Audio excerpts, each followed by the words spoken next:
Let there be no divisions or quarrels among you. This is the message given to us by the Lord Jesus Christ. In His name I greet you.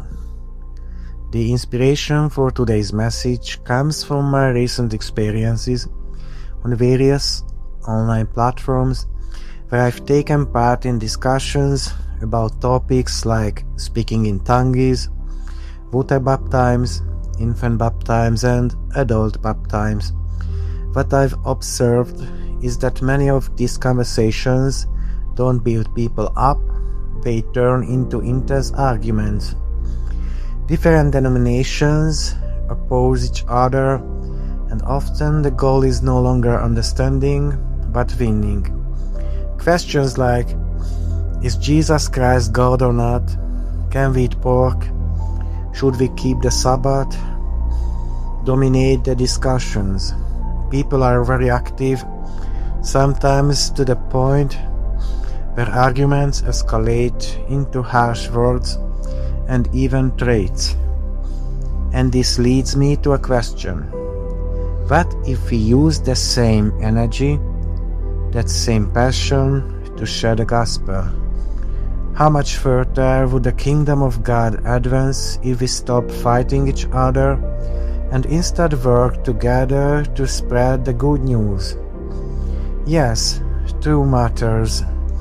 It's important that false teachings are not spread. But at the same time, I see that even those who know the true gospel often spend a great deal of time arguing.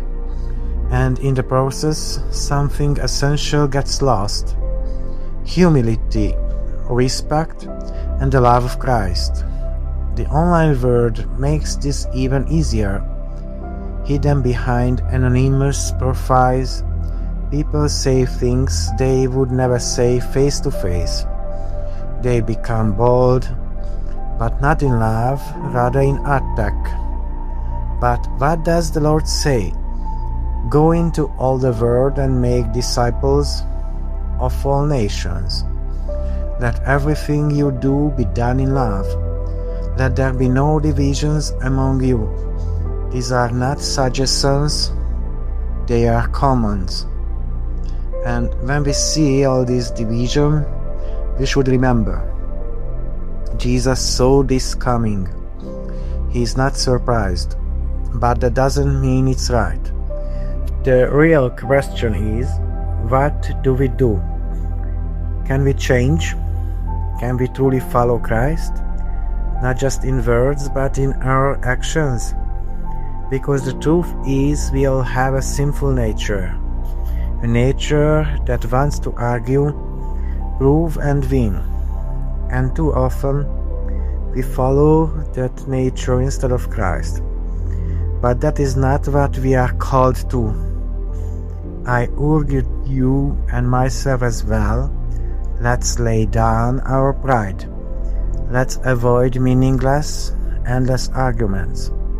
Let our goal not be to be right, but to represent Christ. A person may have deep theological knowledge, may know the Bible by heart, but without love, it means nothing. What does an outsider see when Christians argue? Do they see Christ, or do they see division, pride, and bitterness? And one more thought.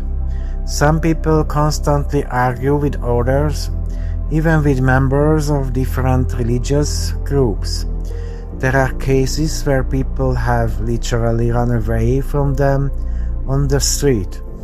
And we must ask ourselves, would Jesus Christ act like that? Would He chase people down with arguments? Or would He approach them with love? Jesus never compromised the truth, but He never separated truth from love. That is the key. Truth without love becomes harsh. Love without truth becomes empty. But together they reflect Christ. So let's return to the basics. Preach the gospel, live out love, and let your words build up, not tear down. We don't have to engage in every argument. We don't have to convince everyone. But in every situation, we are called to reflect Christ. And finally, let everything you do be done in love. If we truly live this out, many arguments would end, many wounds would be healed, and many people would come closer to Christ.